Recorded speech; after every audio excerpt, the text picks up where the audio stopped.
Ten pes měl různý možný druhy, ale jako rozhodně ne, to by bylo jako slabota na obraně teda. To v žádném případě. Vojto, dej si dál! A on právě říkal, že podezírá, že si ho asi nejspíš, že spíš tak, že mu spíš jenom naložil z toho, že se nějak to neuměli prostě po dobrým zvládnout, takže... No. Že on když se přetočil, tak byl jako kreten, no, tak já člověk, aby si ho udělal, aby nebyl přetočil.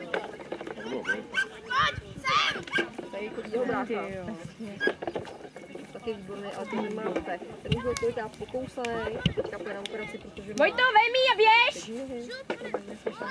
Jo, ne, jako... Nějak tady nemůžu vůbec... Teď se tady popral teda s Howardem. No ale to nevadí. Jednou na něj skočil, po druhý, no, ty jo. Třetí a teda... Tam je problém, že ty přijde něčou zvyklý, nějaký zasypal na nále, že mě nestartuje. Takhle ten Howard hlavně jakoby nebyl zmáklej, to znamená, on se vždycky vybral z řady přítomných týmů, když takový nějaký... Ona nedělá zastavu.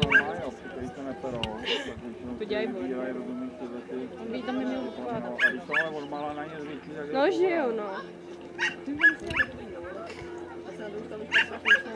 Je, no to fakt ne. To neměla největší zážitek tenkrát s tím